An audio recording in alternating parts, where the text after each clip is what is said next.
Dans sa première lettre aux Corinthiens, Paul fait allusion à l'esprit de l'homme. Qui est ce qui connaît ce qui est dans l'homme, si ce n'est l'esprit de l'homme qui est en lui? 1 Corinthiens 2, 11. C'est par notre esprit que nous nous connaissons nous-mêmes.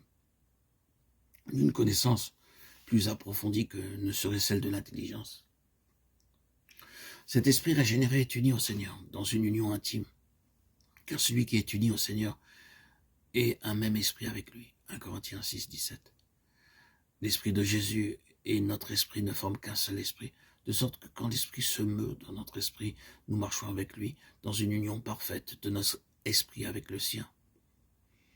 Comment cela peut-il se faire? Regardons au calvaire. C'est au calvaire que Dieu fait son œuvre en nous.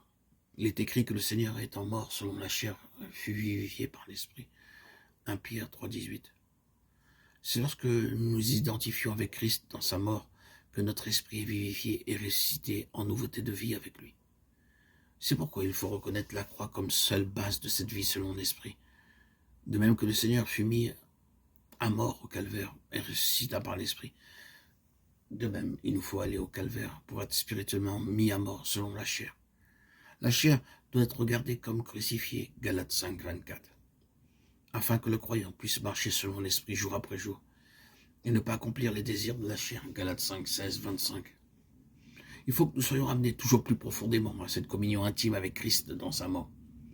Le couteau de la circoncision, Colossiens 2, 11, doit trancher de plus en plus profond dans notre vie terrestre, jusqu'à ce que nous soyons séparés de toutes les choses qui nous attachent à la terre.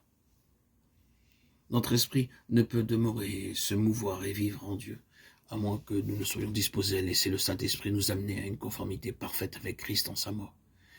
Il faut le laisser opérer et couper jusqu'à ce que, comme le dit Pierre, nous soyons jugés selon les hommes dans la chair, de façon à pouvoir vivre selon Dieu dans l'esprit. 1 Pierre 4, 6.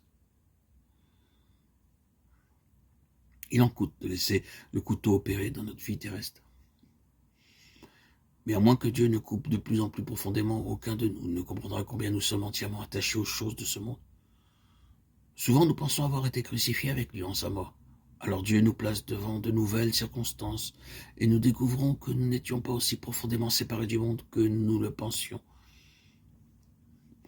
Il est grand le prix que nous avons à payer pour obtenir cette union intime et cette victoire qui en découle en esprit sur les puissances des ténèbres.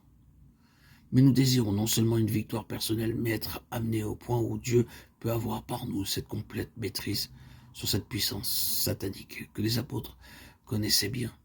Jésus les envoya avec la mission de chasser les esprits malins. Ils devaient être ouvriers avec lui. Pour la délivrance actuelle de toute l'Église de Dieu, il nous faut arriver à tout prix à connaître la pleine victoire en Christ.